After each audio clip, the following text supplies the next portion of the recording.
Hi friends, ಎಲ್ರಿಗೂ ನಮಸ್ಕಾರ. ನಾನು Shilpa. Welcome to my channel. ಇವತ್ತು ನಾವು ಚಿಲ್ಲಿ ಫ್ರೈ, ಕರಿದ ಮೆಣಸಿನ್ಕಾಯಿ ಅಂತಾರೆ ನಮ್ಮ ಸೈಡೆಲ್ಲ, ಅದನ್ನ ಇವತ್ತು ರೆಸಿಪಿ ನೋಡೋಣ. ಅದಕ್ಕೆ ಬೇಕಾಗಿರೋದು ಬೀಜ ಹೊಡೆದ್ಬಿಟ್ಟು ಒಟ್ಟು ತೆಗೆದಿಟ್ಟರು, ಈ ಹುರ್ಗಡ್ಲೆ ಪುಟಾಣಿ ಅಂತಾರಲ್ಲ ಅದು, ಸ್ವಲ್ಪ ಉಪ್ಪು, ಜೀರಿಗೆ, ಇದು 4 ಅದನ್ನು ಪೌಡ್ರ್ ಮಾಡ್ಕೋಬೇಕು. ನಾವು ಮಿಕ್ಸಿಗೆ ಹಾಕಿ ಚೆನ್ನಾಗಿ ಫೈನ್ ಪೌಡ್ರ್ ಮಾಡ್ಕೋಬೇಕು. ಮಾಡಿಕೊಂಡು ಈ ಮೆಣಸಿನ್ಕಾಯಿನ ನಾವಾಗಲೇ ಚೆನ್ನಾಗಿ ವಾಶ್ ಮಾಡಿ ಬಟ್ಟೆಯಲ್ಲಿ ಒರೆಸಿ ನೀಟಾಗಿ ಎತ್ತಿಟ್ಕೊಂಡಿದ್ದೀನಿ. ಇವಾಗ ಅದನ್ನು ಮಧ್ಯದಲ್ಲಿ ಯಾವ ಕಡೆ ಸ್ವಲ್ಪ ಉಬ್ಬು ಥರ ಬಂದಿರುತ್ತೋ ಆ ಸೈಡು ನಾವು ಅದನ್ನು ಸೀಳಬೇಕು. ಚಾಕು ತಗೊಂಡು ಸೀಳಿ ಅದಕ್ಕೆ ನಾವು ಸ್ಟಫಿಂಗ್ ಮಾಡಬೇಕು. ಇವಾಗ ನಾವು ರೆಡಿ ಮಾಡ್ಕೊಂಡಿರೋ ಮಸಾಲ ಪೌಡ್ರನ್ನ ಅದಕ್ಕೆ ಸ್ಟಫಿಂಗ್ ಮಾಡಬೇಕು. ನೋಡಿ, ಈ ಥರ 1 by 1 ಎಲ್ಲ ಸೀಳ್ಕೋಬೇಕು. ಈ ಮೆಣಸಿನ್ಕಾಯಿ ಎಲ್ಲ ಈ ಸೈಡ್ ತುಂಬ ಸಿಗುತ್ತೆ, ನಮ್ಮ ಬಳ್ಳಾರಿ ಸೈಡೆಲ್ಲ. ಇವಾಗ ತುಂಬ ಎಷ್ಟು ಹಾರ್ಡಾಗಿ ಕಾಣುತ್ತೆ, ಬೆಂದ ನಂತರ ಅಷ್ಟೇ ಫುಲ್ ಸಾಫ್ಟ್ ಆಗಿಬಿಡುತ್ತೆ ಈ ಮೆಣಸಿನ್ಕಾಯಿ.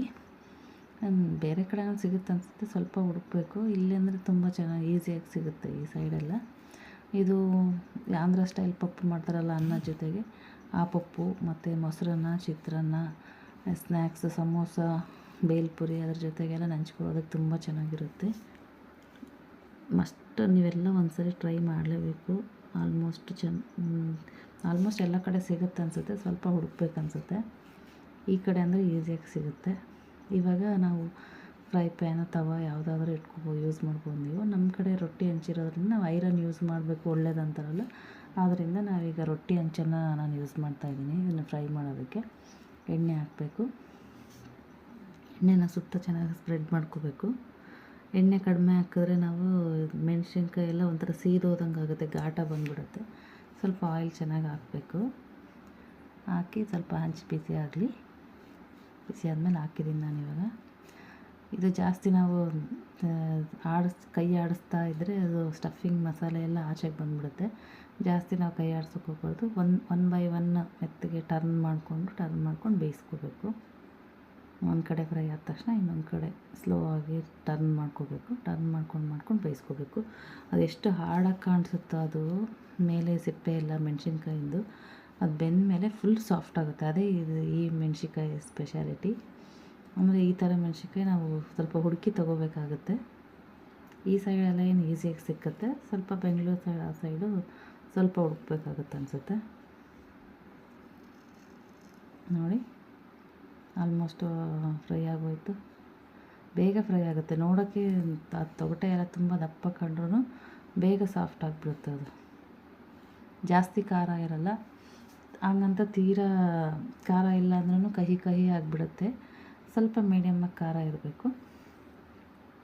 ಈ ಮೆಣಸಿನ್ಕಾಯಿ ಅದೇ ಥರ ಸ್ವಲ್ಪ ಮೀಡಿಯಮ್ ಖಾರ ಇರ್ತವೆ. ಜಾಸ್ತಿ ಖಾರನೂ ಇರಲ್ಲ, ಫುಲ್ ಸಪ್ಪೆನೂ ಇರಲ್ಲ. ಫುಲ್ಲು ಖಾರನೇ ಇಲ್ದಿರೋ ಮೆಣಸಿನ್ಕಾಯಿನ ಹುಡ್ಕೋಕೆ ಹೋದರೆ ಅದು ಒಂಥರ ಕಹಿ ಬಂದುಬಿಡುತ್ತೆ, ಟೇಸ್ಟ್ ಬರಲ್ಲ. ಇವು ಚೆನ್ನಾಗಿರುತ್ತೆ ತುಂಬ. ಈ ಥರ ಫ್ರೈ ಮಾಡೋದಕ್ಕೆ ಈ ಥರ ಮೆಣಸಿನ್ಕಾಯಿ ತುಂಬ ಚೆನ್ನಾಗಿರುತ್ತೆ.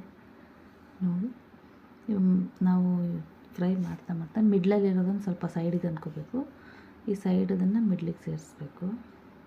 ಹಂಗಂದರೆ ಎಲ್ಲವೂ ಈವೆನ್ನಾಗಿ ಬೇಯ್ತವೆ. ಇಲ್ಲಾಂದರೆ ಹಸಿ ಥರ ಚೆನ್ನಾಗಿರೋ, ಒಂದು ಸೈಡ್ ಹಸಿ ಒಂದು ಸೈಡ್ ಸುಟ್ಟಿರೋ ಥರ ಇದ್ರೆ ಚೆನ್ನಾಗಿರಲ್ಲ. ಎಲ್ಲ ಕಡೆನೂ ಈವೆನ್ನಾಗಿ ಬೇಯಿಸ್ಕೋಬೇಕು. ಟರ್ನ್ ಮಾಡ್ತಾ ಇರಬೇಕು. ನೋಡ್ಕೊಂಡು ಟರ್ನ್ ಮಾಡ್ಕೋಬೇಕು.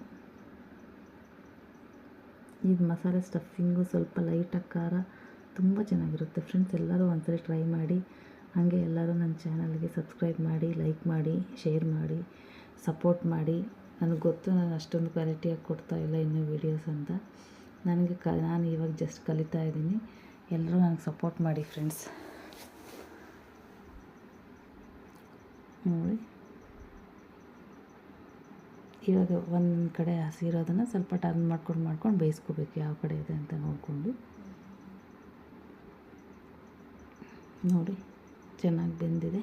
ಒಂದೊಂದು ಸೈಡ್ ಮಾತ್ರ ಸ್ವಲ್ಪ ಹಸಿದೆ, ಇನ್ನೇನು ಆಲ್ಮೋಸ್ಟ್ ಆಗಿದೆ. ಸ್ವಲ್ಪ ಒಂದೊಂದು ಸೈಡ್ಸಲ್ಲಿ ಹಸಿ ಇರೋದನ್ನು ಬೇಯಿಸ್ಕೋಬೇಕು. ಇನ್ನೇನು ಆಲ್ಮೋಸ್ಟ್ ಆಯಿತು.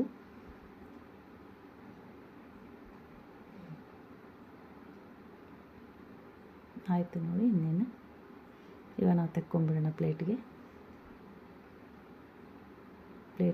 ತಗೊಂಡು.